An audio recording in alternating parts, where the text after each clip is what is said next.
हम लोग boiling point study कर रहे थे।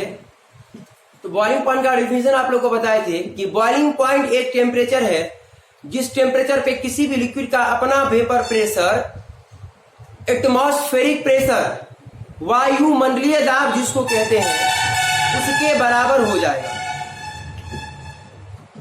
जैसे अर्थ के लिए अर्थ का जो एटमॉस्फेरिक प्रेशर होता है वो 1 atm होता है। इसका मतलब कोई भी लिक्विड हमारे अर्थ सरफेस पे तभी बॉयल करेगा जब उसका अपना वेपर प्रेशर 1 atm के बराबर होगा। और 1 atm और भी यूनिट में यूज होगा। 1 atm जो होता है 76 सेंटीमीटर के बराबर, मतलब एटमॉस्फेरिक प्रेशर हम 76 सेंटीमीटर बोले तो भी सही होगा। यही 1 atm 760 mm होता है, चौड़ में 760 डॉल होता है, पास्कल में 10, 13, 25 पास्कल होता है और बार में 1.01325 बार होता है। ये हमारा एटमॉस्फेरिक प्रेशर है। और एक बार बराबर 10 के पार 5 पास्कल होता है, ये तो आप जानते ही होंगे। तो कोई भी लिक्विड हमारे अर्थ सरफेस पे तभी बॉयल करेगा जब उसका वेपर प्रेशर 1 atm के बराबर होगा। जब तक उसका वेपर प्रेशर 1 atm के बराबर नहीं होगा तब तक वो लिक्विड बॉयल करने वाला नहीं है। देखिए कोई भी लिक्विड बॉयल करेगा अगर एटमॉस्फेरिक प्रेशर 1 atm, क्योंकि अर्थ का एटमॉस्फेरिक प्रेशर, पृथ्वी की सतह का एटमॉस्फेरिक प्रेशर 1 atm होता है। लेकिन अगर आप दो अलग अलग लिक्विड को एक ही एटमॉस्फेरिक प्रेशर में गर्म करते हैं तो दो लिक्विड अलग अलग टेम्परेचर पे बॉयल करता है, मतलब उसका बॉइलिंग पॉइंट अलग अलग होगा। इसका रीजन यह है कि बॉइलिंग पॉइंट लिक्विड के इंटरमॉलिक्यूलर फोर्स पे डिपेंड करता है। अगर इंटरमॉलिक्यूलर फोर्स ज्यादा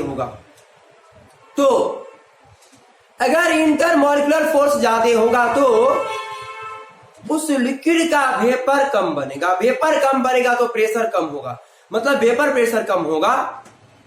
और अगर वेपर प्रेशर कम होगा तो उसका बॉइलिंग पॉइंट ज्यादा होगा, क्योंकि वेपर प्रेशर अगर कम है तो वेपर प्रेशर को तो उठा करके हमें एटमॉस्फेरिक प्रेशर तक ले जाना है। और वेपर प्रेशर उठाने के लिए केवल गर्म करना पड़ेगा उसको, और ज्यादा गर्म करना पड़ेगा। अगर वेपर प्रेशर कम है तो उसको ज्यादा हीट करना पड़ेगा। ज्यादा हीट करना पड़ेगा मतलब वहां पे ज्यादा टेम्परेचर लगेगा। ज्यादा टेम्परेचर लगेगा तो बॉइलिंग पॉइंट ज्यादा होगा। और अगर इंटरमॉलिक्यूलर फोर्स कम है तो वेपर ज्यादा बनेगा। वेपर ज्यादा बनेगा तो वेपर प्रेशर ज्यादा होगा, और वेपर प्रेशर ज्यादा होगा, पहले से वेपर प्रेशर ज्यादा है तो उसको उठाना है, यहां तक ले जाना है एटमॉस्फेरिक प्रेशर तक। थोड़ा सा गर्म करेंगे, थोड़ा टेम्परेचर डालेंगे कि वेपर प्रेशर इसके बराबर हो जाएगा, लिक्विड का वेपर प्रेशर। अब थोड़ा टेम्परेचर रहेगा तो बॉइलिंग पॉइंट भी थोड़ा होगा। ये बात को गौर से सुनिएगा, आप रिपीट करके बार बार देखिएगा, बहुत बढ़िया पॉइंट है, इसमें पूरा एक्सप्लेन किए हम इसको। अगर शॉर्टली बोले तो अगर लिक्विड का वेपर प्रेशर ज्यादा होगा तो बॉइलिंग पॉइंट कम होगा, और अगर वेपर प्रेशर कम होगा तो बॉइलिंग पॉइंट ज्यादा होगा। तो यहां पे लिखे different liquid having different boiling point. अलग अलग लिक्विड का बॉइलिंग पॉइंट अलग अलग होता है। लिक्विड के पास होता है lower vapour pressure having higher boiling point. अगर वेपर प्रेशर कम लोअर होगा तो बॉइलिंग पॉइंट हायर होगा, अधिक होगा। Liquid having higher vapour pressure, और लिक्विड का वेपर प्रेशर अधिक होगा, हायर होगा, हैविंग लोअर बॉइलिंग पॉइंट, तो उसका बॉइलिंग पॉइंट कम होगा। और ये जो बॉइलिंग पॉइंट है इंटरमॉलिक्यूलर फोर्स के साथ साथ वायुमंडलीय दाब पे भी निर्भर करता है, एटमॉस्फेरिक प्रेशर पे भी निर्भर करता है। जैसे अगर हम पानी को अर्थ के सरफेस पे गर्म करते हैं तो 100 डिग्री सेल्सियस पे बॉयल करेगा, लेकिन अगर उसी पानी को अगर आप पहाड़ पे जाके गर्म करेंगे तो 100 के नीचे, मतलब 100 डिग्री सेल्सियस के नीचे ही बॉयल करने लगता है। ऐसा क्यों? तो ऐसा वायुमंडलीय दाब के चलते होता है। अगर वायुमंडलीय दाब कम होगा तो बॉइलिंग पॉइंट भी कम होगा, और वायुमंडलीय दाब ज्यादा होगा तो उसका बॉइलिंग पॉइंट भी ज्यादा होगा। तो वाटर का जो बॉइलिंग पॉइंट है 100 डिग्री सेल्सियस है पृथ्वी के सरफेस पे, क्योंकि पृथ्वी के सरफेस पे एटमॉस्फेरिक प्रेशर 1 एटीएम होता है। लेकिन हम पहाड़ पे जाएंगे तो वायुमंडलीय दाब 1 एटीएम से कम होता है। जब एटमॉस्फेरिक प्रेशर कम होगा तो बॉइलिंग पॉइंट भी कम होगा। वही बात यहाँ पे लिखा हुआ है, boiling point of liquid also depends upon, boiling point liquid का और भी निर्भर करेगा एटमॉस्फेरिक प्रेशर, वायुमंडलीय दाब पे। Higher is the atmospheric pressure, atmospheric pressure ज्यादा होगा, higher will be boiling point ज्यादा होगा।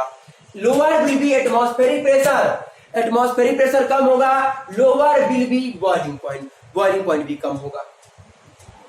जैसे यहां पे लिखिए water boils at 100 degree Celsius on earth, पानी पृथ्वी पे 100 डिग्री सेल्सियस पे बॉइल करता है। अर्थ के सरफेस पे 100 डिग्री सेल्सियस पे बॉइल करता है। एंड बेलो मतलब नीचे 100 डिग्री सेल्सियस के नीचे बॉइल करेगा ऑन माउंटेन का मतलब पहाड़ पे 100 डिग्री सेल्सियस के नीचे बॉइल करेगा ड्यू टू एटमॉस्फेरिक प्रेशर, वायुमंडलीय दाब के चलते। यहां पर दिए बॉइलिंग पॉइंट, अच्छा बॉइलिंग पॉइंट वाटर का तो 100 डिग्री सेल्सियस होता है, हम जान लिए।